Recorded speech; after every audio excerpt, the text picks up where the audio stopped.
Hello, welcome to my humble home. My room is pretty messy. I've concealed what I can of it, but we're not going to talk about it from now on because, quite honestly, this is the natural result of just being a moderately dysfunctional person headed right in towards depression season. So it is what it is. Anyways, it's been a while since my last video and I have been reading. Making videos is kind of stressful and my ability to follow a script is non-existent. I'm going off the script right now and it's gonna make editing quite difficult. But anyways, I did want to talk about the books that I have read since the last video. I think I might be missing a few. Like there's just some that I've like forgotten to include that I've like given away. But honestly, if they are so not memorable that I've fully forgotten that I read them and I've given them away, they're probably not worth talking about.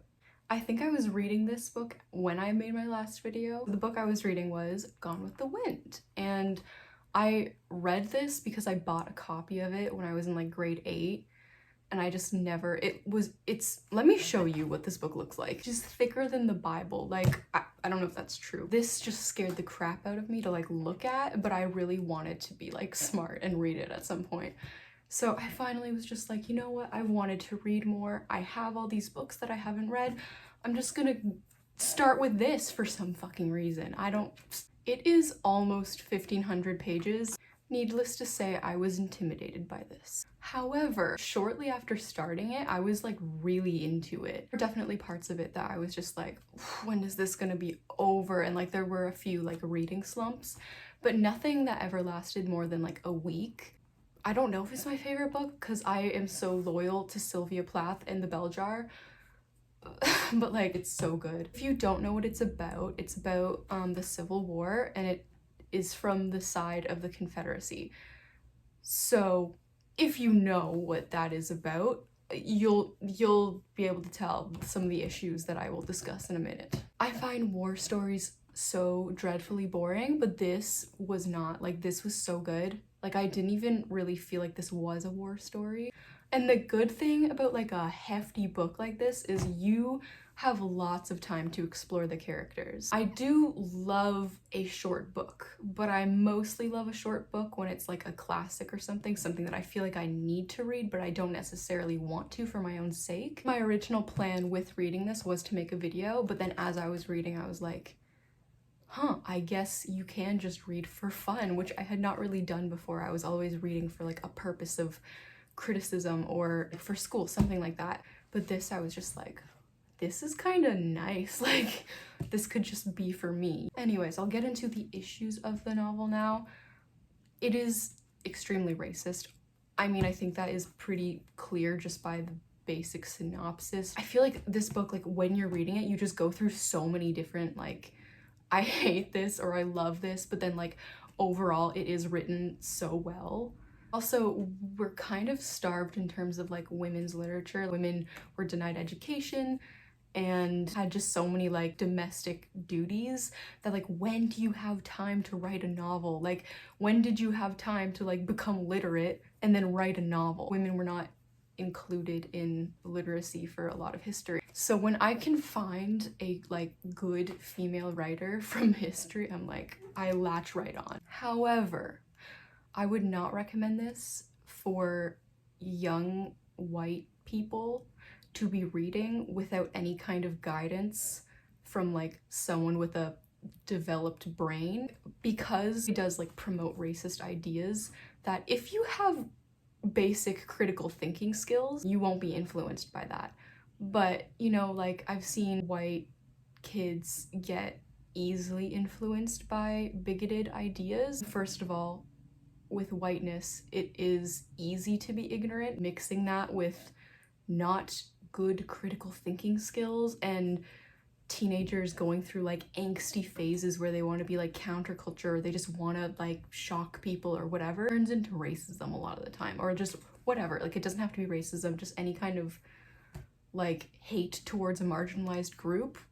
It happens quite frequently, I've seen. And like, this literally is like, I mean, a lot of things are propaganda if you really think about what propaganda is, but this is like heavy propaganda. And if you don't have the critical thinking skills to defend your brain against some of the ideas in here. I worry about that. I wouldn't recommend this to someone who has a lot of trauma related to racism. Like, for me, it was uncomfortable to read at times because, yeah, like, I mean, racism is uncomfortable in general, but it was not like traumatic for me to read because I'm not a victim of racism, obviously. It is easy for me to sit here and be like, it's such a great book, you should read this, but then like a person who actually has like trauma around racism, this might be incredibly difficult to read, this might be incredibly upsetting. I think it is a really interesting female narrative though. Like, it's not necessarily feminist all the time,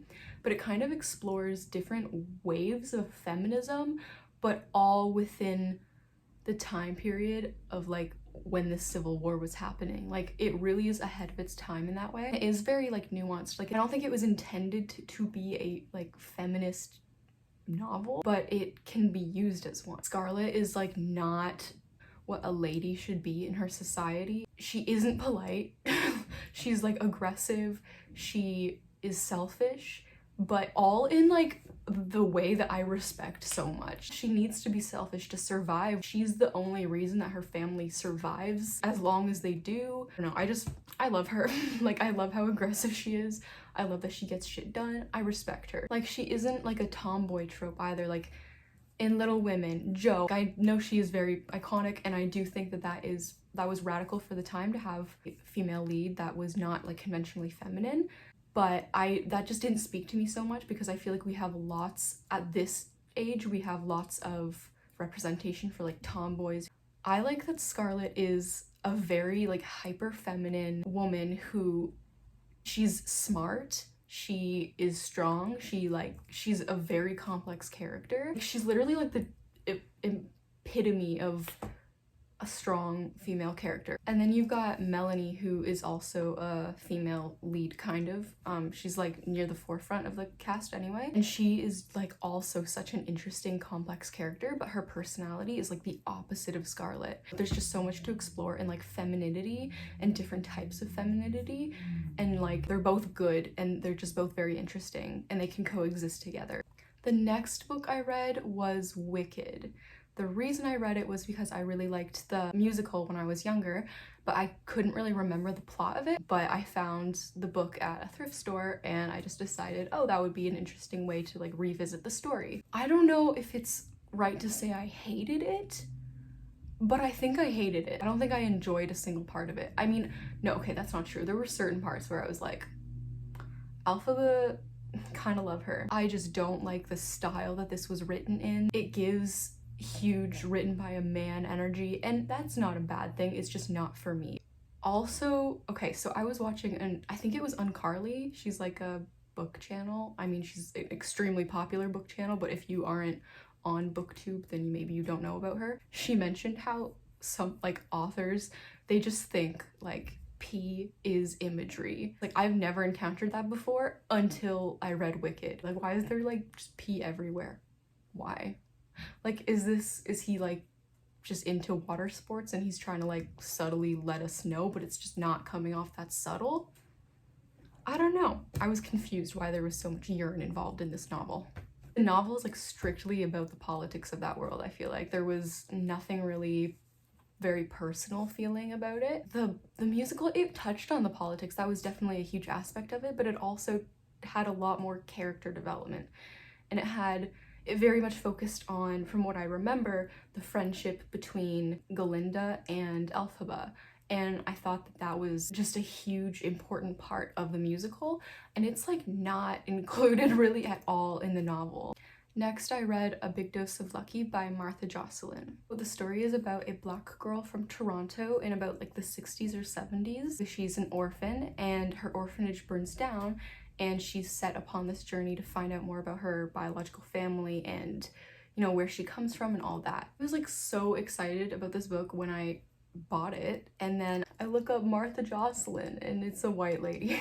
However, I really liked this book. It had queer women at the forefront. The cast of like all people of color. Really liked her style of writing. I really liked the narrative.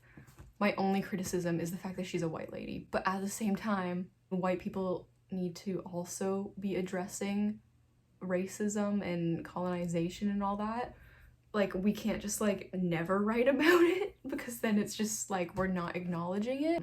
But yeah, it's not great that like a white woman is profiting off of sharing a Black story. We're just gonna move on to the next thing that I know I started reading, Life Before Man by Margaret Atwood. I do like the story. I think one of the characters is neurodiverse, and that is really good to see. I don't know if she was intended to be written that way, but she definitely comes off as neurodiverse, and that's interesting to me because I am neurodiverse. I have ADHD and I'm on the autism spectrum, and I think she also is on the autism spectrum, and that's just nice to see, especially in like women's literature from a while ago. I mean, you didn't get positive representation about autism until like maybe like 15 years ago, and I'm being generous with that estimate. Another book that I started but have not finished is Twilight. I love Twilight. The only part I am ashamed of is the fact that I've only seen the movies and I haven't read any of the books. So I kind of needed to fix that, obviously. I was gifted a copy of Twilight and I started reading it and I was really enjoying it, and then my relationship very abruptly ended. I haven't really been in the mood to read it. I'm just not in the mood for a romance. After being dumped, I went on a book shopping spree of sorts, and this is how I work through things. Also, I am really bad at being alone, and not in a broader sense, but in a literally, like, if I have to be by myself for like 1 hour, I will go insane. And so reading has really saved my ass. It's just the one independent activity that will not let me down.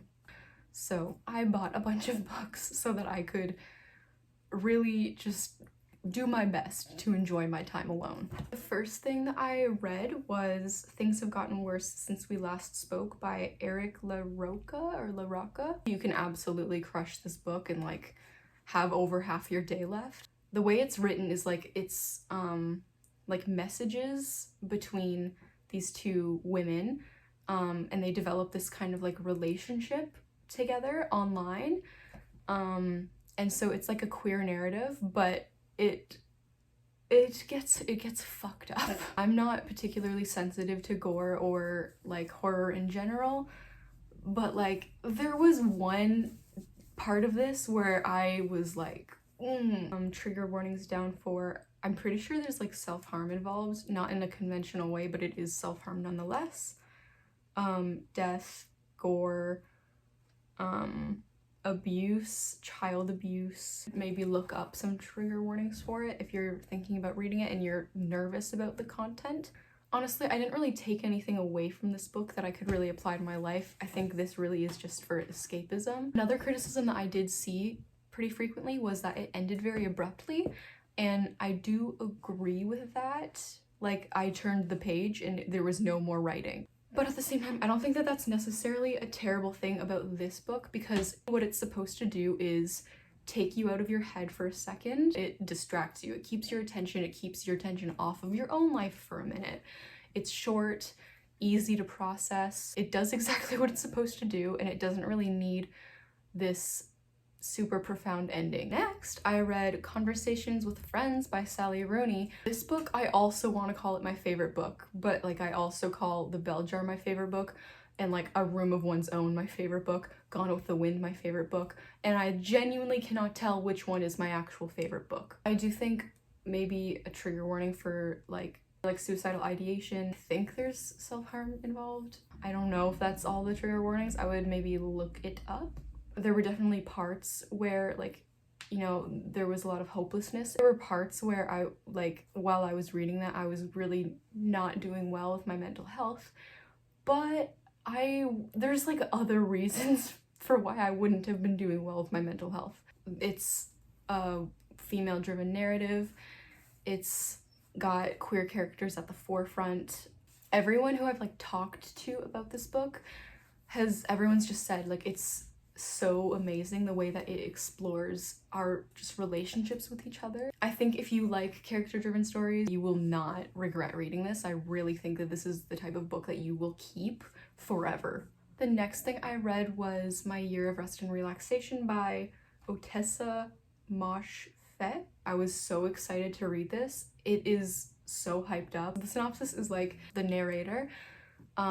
She's a young woman in the early 2000s. She has recently undergone a trauma. She thinks that if she takes a bunch of sleeping pills and like sleeps for a year, she will wake up at the end like rejuvenated. I was kind of disappointed in it, and I think mostly it's just because it was so hyped up. I hate the main character so much, and I don't think she's supposed to be likable, but I think you are supposed to sympathize with her, and I just could not do that. I did not want the best for her.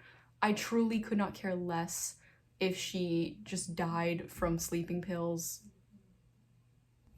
Everyone in the story is a bad person, except for one character who is definitely morally flawed, but I do think she has redeeming qualities. She deserved better. You'll know who I'm talking about. I do not in any way believe that you have to have a likable character to have a good story, but, and this might just be a personal preference thing, I only really like, for main characters, the only tropes I really enjoy are the underdog trope or the anti-hero. My best example of this is Rachel Berry from Glee. I love her. Very unpopular opinion. People forget that she is a teenager, and a huge point of that show and coming of age type genres in general is that these people, like, they need to grow into being good people. I just really love a selfish female lead. I love it. I can't get enough of it. That's just why I love Rachel and Scarlett O'Hara so much. Like, they really are just willing to do what they need to do to get what they want. And I feel like you don't, like, women are so, like, told not to do that. Like, women are told to just cater to everyone. And I love to see a selfish woman who's just completely going against that. Men can be actual, like, rapists and serial killers in real life and fiction. Like, think of the guy from You. People, like, are obsessed with him. Like, people love him. And then people are like, Rachel Berry deserves to die. Like, people, the standards for men and women. Anyways, now that I've gone on a full tangent about Glee, back to whatever book I was talking about. My Year of Rest and Relaxation? Yes, okay. The main character, she's not an anti-hero or an underdog, in my opinion. She is purely just shit. I can't sympathize with her. I can relate to her in the way that she kind of wants to be in a coma. Last year I slept like so much. I like never went to class. I never left my dorm. I tried to sleep as much as I could, and I did take medications to do this. So I am out here relating to the story. Overall, I did like the book. Like, it was a good book. It's just that because it was so hyped up, I was expecting a little bit more. Did find myself, like, my mental health plummeting at a dramatic rate while I was reading this. And it took me a while to get through this book because it was, like, making me lose my will to live. I think that had to do with other things more than this book, but I think it had a little bit to do with the book. I can't even place my finger on exactly what part of it was triggering, but it just was. Just the vibe was triggering. But yeah, the main character for this one was just like, she wasn't a good person, and she wasn't likable either, in my opinion. I don't know. I think if you actually find her likable, like, what are your standards? Like, I have low standards, and I don't even like her. Like, I think that's it for everything that I have finished reading within the span of time since my last video. Right now I'm reading The Year of Magical Thinking by Joan Didion. So far I really do love it. Like, I love her style of writing. It's great for wallowing. I'm also currently reading the unabridged journals of Sylvia Plath because that woman has a chokehold on me. I literally stole that sentence from Carly's channel. I'm like plagiarizing her ideas right now. Can you tell that I have like an obsession with her channel? Anyway, so Sylvia Plath. And I know that Sylvia Plath gets a bad rap because like people just remember her for her suicide. They think that she's just like this sad girl poet. But like Sylvia Plath is not, she's not that. She's way more than that. Like, anyway, reading her work reminds me that like I can feel something whenever I read her work. Is just like passion. Like, I remember how much I care about writing and just literature and how life is more than a bunch of worthless, aching problems. No, I'm very like kind of emotionally numb. Like, I'm just trying to feel something. And this does the trick, like nothing else. Like, people come and go, but Sylvia Plath is forever. I'm also reading So Sad Today by Melissa Broder. It's a collection of essays, apparently, which that sounded great to me because I love sad shit and I love creative nonfiction. I just thought it would be great, right? I'm not loving it. I'm not loving it. I think I'm like almost finished it. Let me see where my bookmark's at. Okay, so I lied. I'm only like halfway through.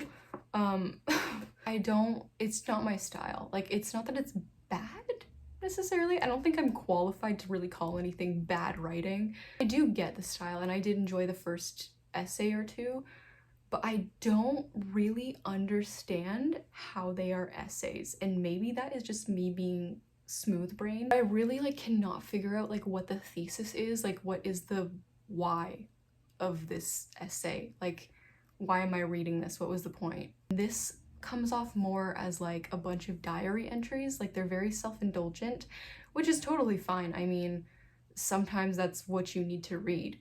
Like, every essay seems to be about like the same thing, even though like there's subtle differences.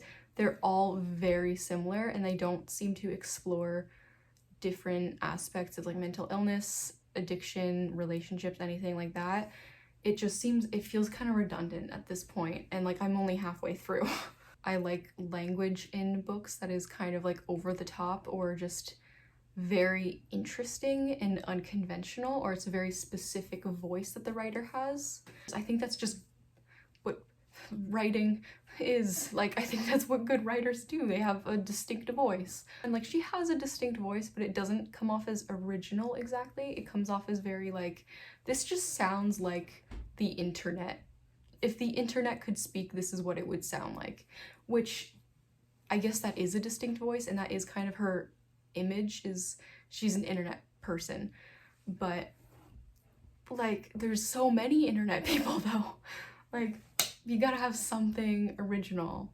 Maybe I'm just being really harsh on this. I will say that I probably will keep the book, and there are passages from it that I think are really great.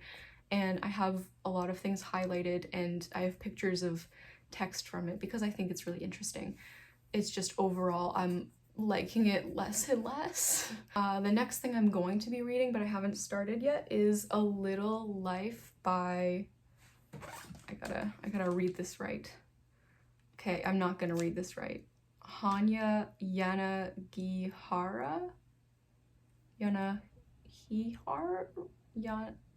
I'm just gonna stop actually. This is probably offensive. Anyway, I do know that this book is literal like trauma porn. However, that sounds okay to me. That sounds okay, because like, again, I'm kind of an emotionally numb person, and I really like media that is like overwhelmingly some emotion, usually depressing or just tragic. That's just my taste. Take from that what you will. I'm kind of a edgy edgelord. I think I will enjoy the book. It might kind of be a guilty pleasure, despite me not really believing in guilty pleasures. I think this might be it. I'm saying all of this without having read a single page of it. But yeah, I'll make a video about that probably when I actually do read it. I think that's it for this video. I made a whole script. I spent like an hour on it, and then I did not use it at all. It's really good planning, Sophie. Until I upload again, be that in 6 months or a few years, take care of yourself, whatever that means, and adios.